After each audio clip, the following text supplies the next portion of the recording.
बीवी नहीं, मेरे बच्चों की माँ है। आकाश 26 साल का हो चुका था और उसकी अच्छी खासी कंपनी में जॉब भी लग गई थी। अब उसकी माँ कावेरी को उसकी शादी की चिंता सता रही थी, लेकिन आकाश न जाने क्यों अब भी इस बात को टाल रहा था। अरे माँ, आपको कितने बार कहा है कि ये शादी वादी की बातें मुझसे मत किया करिए प्लीज़। अरे तुझसे नहीं करूँगी तो किससे करूँगी? अब तो तेरी अच्छी जॉब भी लग गई है, अब क्या दिक्कत है शादी करने में? अरे माँ, शादी इतना बड़ा फैसला होता है ज़िंदगी का, यूं ही किसी से भी नहीं कर सकता मैं। और वैसे भी मुझे ये एक बार मिलो और फिर दूसरी बार में रिश्ता पक्का, ये वाली चीज़ें नहीं चाहिए। तो क्या चाहिए तुझे फिर? हाँ, कैसे लड़की ढूंढेगा? मैं लड़की को पहले जानूंगा, बात करूंगा, उसकी पसंद नापसंद को समझूंगा, उसे बताऊंगा कि मुझे क्या पसंद है, फिर ही मैं शादी के लिए हाँ कहूँगा। हाँ, तो लड़की ऐसे ही थोड़ी मिल जाती है। अरे माँ, आजकल सोशल मीडिया पे कई सारे लोग एक दूसरे को जानने पहचानने लगते हैं। मैं भी उसी में से कोई ढूंढ लूँगा। और आजकल तो बहुत सारी ऐसी वेबसाइट्स भी हैं जिसके ज़रिए आप अपनी पसंद के हम सफ़र को चुन सकते हैं। तो फिर देरी मत कर बेटा, अब कोई अच्छी सी बहू ला कर दे दे मुझे बस। अरे माँ, अभी तो कहा ना कि मैं जल्दी में कोई फ़ैसला नहीं लूँगा। मैं चलता हूँ ऑफिस, मुझे लेट हो रहा है। आकाश भी अपने लिए एक अच्छी लड़की ढूंढ तो रहा था, लेकिन अभी तक उसे ऐसा चेहरा और खूबियाँ मिल नहीं पाई थी जो उसे पसंद आए। इससे पहले भी उसने एक दो लड़कियों से बात की थी, पर वो उसे कुछ खास पसंद नहीं आई थी। दिव्या शर्मा, ये कुछ अच्छी लड़की लग रही है, इसके प्रोफाइल में जाकर देखता हूँ। ओहो, पढ़ी लिखी भी है, इसकी और मेरी पसंद तो एक जैसे ही लग रही है। इसे मैसेज करके देखता हूँ। मुझे लगता है कि हमें एक बार मिलना चाहिए। कल मिलने के लिए बुलाता हूँ ऑफिस के बाद, ये सही रहेगा। अरे क्या कर रहा है? चल खाना खा ले बेटा। हाँ, बस 2 मिनट में आया माँ। क्या हुआ, किसी लड़की से बात कर रहा है क्या? हाँ माँ, ऐसा ही कुछ समझ लो। इसका मतलब रिश्ता पक्का? अरे माँ, पहले मुझे उससे मिल लेने दो, कैसी है, कैसा नेचर है उसका, जानने तो दो। हाँ हाँ ठीक है, लेकिन देख ज़्यादा खामियां मत निकालना उसमें, आजकल लड़कियां मिलती कहाँ हैं। हाँ माँ ठीक है, चलो अब मुझे भूख लगी है, खाना तो परोस दो। आकाश ने अगले दिन शाम को दिव्या के साथ मीटिंग रखी थी और वो ऑफिस के पास वाले कैफ़े में उसका इंतज़ार कर रहा था। अरे ये अभी तक आई क्यों नहीं? लगता है मैं ही जल्दी आ गया। वैसे उसकी फ़ोटो तो देखी है, प्रोफाइल में तो अच्छी दिख रही थी, पता नहीं सामने कैसे दिखती होगी। लगता है आ गई। हाँ, है तो यही। ये तो फ़ोटो से भी ज़्यादा सुंदर है और सफ़ेद कुर्ती में तो बहुत ही सुंदर लग रही है, माशाल्लाह। आकाश? जी जी, आइए बैठिए ना। सॉरी, आपको मेरी वजह से वेट करना पड़ा। वो क्या है ना, रास्ते में ट्रैफिक बहुत मिल गया था। अरे कोई बात नहीं, आप सॉरी मत कहिए, होता है ये तो। वैसे ये मेरी पहली मीटिंग है किसी लड़की के साथ। मैं आज से पहले कभी किसी से नहीं मिली हूँ। मेरी भी। तो आपको क्यों लगा कि आपको मुझसे मिलना चाहिए? हमारी पसंद नापसंद मिल रही थी, हमारी हॉबीज़ भी बिल्कुल एक जैसी ही थी, इसलिए मुझे लगा कि हमें मिलना चाहिए। वैसे एक बात कहूँ आपसे? जी कहिए। आप असल ज़िंदगी में फ़ोटो से भी ज़्यादा खूबसूरत है, बहुत सुंदर है आप। थैंक यू तारीफ़ करने के लिए। वैसे आप भी दिखने में बुरे नहीं हैं। हाँ, पर आप जितना तो खूबसूरत नहीं हूँ मैं। आप लड़कियों को इम्प्रेस करना अच्छे से जानते हैं लगता है। अरे नहीं नहीं, ऐसा कुछ नहीं है, आपको देखकर बस तारीफ़ अपने आप निकल रही है मुँह से। वैसे आपके घर में और कौन कौन है? मेरे पिताजी की 2 साल पहले ही मृत्यु हो गई थी और बड़ी बहन की शादी हो गई है। अब घर में बस माँ और मैं। जी, आपको देखकर लगता है कि आप अपनी माँ से कितना प्यार करते हैं। माँ की तो मर्ज़ी है कि अब मैं जल्दी से शादी कर लूँ बस। मेरे पापा का भी यही हाल है। आपका पहले कोई बॉयफ्रेंड या और कोई रिश्ता? नहीं, मेरा इससे पहले कभी कोई रिश्ता नहीं रहा और ना ही कोई बॉयफ्रेंड। वो क्या है ना, आजकल लड़कियां खुद को इतना मॉडर्न समझती हैं कि उन्हें लगता है कि ये सब तो चलता है, लेकिन सच कहूँ मुझे ये सब बिल्कुल पसंद नहीं है। मैं इन बातों को लेकर ज़रा भी मॉडर्न नहीं हूँ। मैं भी ऐसी हूँ। मुझे लगता है कि आपको जीवन में एक ही इंसान के साथ रिश्ता निभाना चाहिए। आपकी सोच तो बहुत सुंदर है, बिल्कुल आपकी तरह। आकाश और दिव्या की पहली मुलाकात बहुत अच्छी रही थी। उसके बाद वो लोग कई बार मिले, एक दूसरे को जाना और समझा, और आज आकाश दिव्या को शादी के लिए पूछने जा रहा था। दिव्या, हमें बहुत वक्त हो गया है एक दूसरे से मिले। तुम्हें क्या लगता है, अब हमें एक साथ हो जाना चाहिए, या अब भी तुम्हें मेरे बारे में कुछ जानना है? नहीं, मुझे लगता है कि मुझे तुम्हारे बारे में जितना जानना था मैं समझ चुकी हूँ। अब मुझे और कुछ जानने की ज़रूरत नहीं है। इसलिए मैं आज तुमसे कुछ पूछना चाहता हूँ। पूछो ना। क्या तुम मुझसे शादी करोगी? मुझे भी यही लगता है कि मैं तुम्हारे साथ खुश रहूँगी, और अब हमें शादी कर लेनी चाहिए। मेरे माँ और पापा को भी तुम पसंद हो, और मैंने अपनी माँ को भी तुम्हारे बारे में सब कुछ बता दिया है। वो भी यही चाहती है कि अब हम शादी कर लें। मैं तुमसे शादी करने के लिए तैयार हूँ।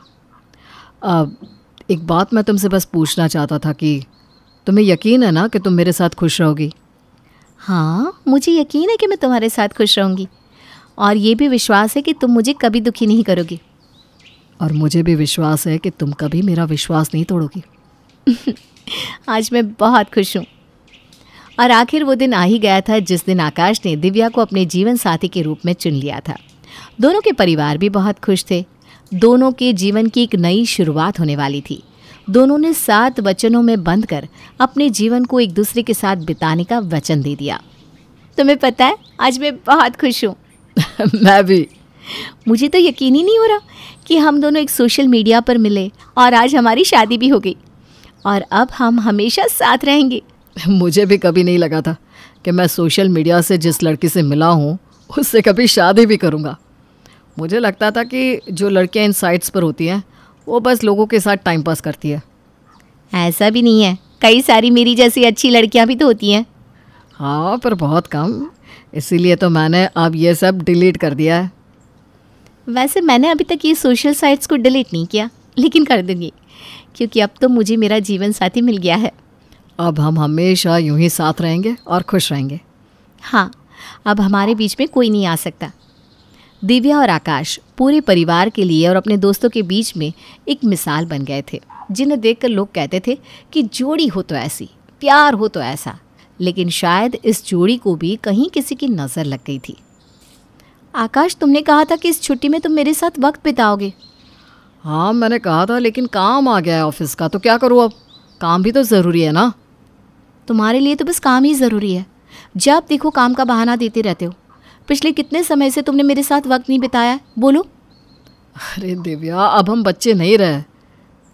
देखो, काम करना पड़ता है, कुछ बनना पड़ता है, तब जाकर ज़िंदगी में सुख मिलता है। तो तुम्हारा मतलब है कि पैसा और करियर ही सब कुछ है, रिश्ता कुछ भी नहीं? तुम क्यों मेरी बातों का गलत मतलब निकाल रही हो? मैं बस इतना कह रहा हूँ कि अभी वक्त है, मुझे अपना करियर बनाने दो, उसके बाद तो हम साथ ही रहने वाले हैं ना। जब तक इस काम से फुर्सत निकालोगे ना, तब तक मैं इस दुनिया से जा चुकी हूँगी। आकाश, तुम समझ क्यों नहीं रहे हो? दिव्या प्लीज़, बच्चों जैसी बातें मत करो। मैं ये सब कुछ हम दोनों के लिए कर रहा हूँ, हमारे भविष्य के लिए कर रहा हूँ। लेकिन उसका क्या फ़ायदा जब हमारा रिश्ता ही इस वजह से ख़राब हो रहा है? देखो, मैं बाद में बात करता हूँ तुमसे, मुझे अभी लेट हो रहा है ऑफिस के लिए। मेरी बात तो सुनो। तुम हमेशा ही ऐसा करते हो आकाश, कभी मेरी बात को नहीं सुनते, कभी मेरी बात को समझते नहीं हो। मुझे तुम्हारा वक्त चाहिए, मुझे तुम्हारा साथ चाहिए। दिव्या और आकाश के बीच धीरे धीरे दूरियां बढ़ती जा रही थी। दोनों एक दूसरे से प्यार करते थे, लेकिन जिम्मेदारियों के चलते दोनों एक दूसरे को समझ नहीं पा रहे थे। आकाश अभी तक नहीं आए, फ़ोन करके देख लेती हूँ। तुम अभी तक घर नहीं आए? हाँ, आज मुझे थोड़ा सा लेट हो जाएगा, एक प्रोजेक्ट का काम आ गया है। फिर प्रोजेक्ट? इसका मतलब है कि अब तुम रोज़ देरी से आओगे फिर से? हाँ, प्लीज़ थोड़ा समझो दिव्या। तुम खाना खाकर सो जाओ, मैं आ जाऊँगा अपने आप। तुम्हारी मर्जी, मेरी आज तक सुनी है जो आज सुनोगे। अरे ये किसका मैसेज आया है? ये तो विशाल है, जो हमारे कॉलेज में पढ़ता था। अभी भी मुझे भाव दे रहा है। चलो बात कर ही लेती हूँ। दिव्या और आकाश के बीच बढ़ती दूरियां कावेरी को भी दिखाई दे रही थी, और वो इस बात को लेकर काफ़ी परेशान थी। आकाश, तू इतनी देरी से घर आता है आजकल? हाँ माँ, एक नया प्रोजेक्ट आया हुआ है, बस उसी के काम में लगा हूँ। अगर ये प्रोजेक्ट अच्छे से हो गया ना तो मेरा प्रमोशन पक्का है। हाँ बेटा, ये तो अच्छी बात है, लेकिन तुझे अपनी शादी पे भी ध्यान देने की ज़रूरत है। दिव्या को भी तेरे वक्त की ज़रूरत है बेटा। हाँ माँ, मैं समझता हूँ कि मुझे दिव्या पर ध्यान देना चाहिए, लेकिन अभी मेरा काम ज़रूरी है। मुझे हमारे आने वाले फ्यूचर के लिए काम करना है, और तुम जानती हो ना कि अब दिव्या भी माँ बनने वाली है, तो खर्चे तो और भी बढ़ेंगे हमारे। मैं समझती हूँ बेटा कि बच्चे के आने पर खर्चे बढ़ जाते हैं, लेकिन इस वक्त दिव्या को भी तेरे साथ की ज़रूरत है। वो माँ बनने वाली है बेटा। माँ तुम हो ना उसका ध्यान रखने के लिए, और मैं ये सब हमारे होने वाले बच्चे के लिए ही तो कर रहा हूँ। ठीक है, फिर भी मैं यही कहूँगी कि तुझे दिव्या को भी उतना ही वक्त देना चाहिए। हाँ हाँ, समझ गया। अब चलता हूँ ऑफिस के लिए। कावेरी को लगा था कि शायद बच्चे के आने से दिव्या और आकाश का रिश्ता पहले से बेहतर हो जाएगा, लेकिन ऐसा नहीं था। उनके रिश्ते में अब भी काफ़ी दूरियां थी। हेलो आकाश, आज मुझे चेकअप के लिए जाना है, तुम आ रहे हो ना? ओह सो सॉरी, मुझे याद ही नहीं रहा। मैंने तो एक मीटिंग रख ली है। अब तुम प्लीज़ माँ के साथ चली जाओ ना। कभी कभी तो मुझे लगता है कि मैंने शादी तुम्हारी माँ के साथ की है, तुम्हारे साथ नहीं। अब जब हमारा बच्चा भी आने वाला है, फिर भी तुम मुझ पर ध्यान नहीं दे रहे हो। अरे डियर, मैं ये सब हमारे लिए ही तो कर रहा हूँ, हमारे बच्चे के लिए, उसके अच्छे भविष्य के लिए कर रहा हूँ, जिससे उसके दुनिया में आने के बाद किसी भी चीज़ की कोई कमी ना हो। ये सब तुम्हारे बहाने हैं बस। मैं भी अब वही करूँगी जो मुझे अच्छा लगेगा। तुम मुझे वक्त नहीं दे रहे हो, तो मेरे पास लड़कों की कमी नहीं है।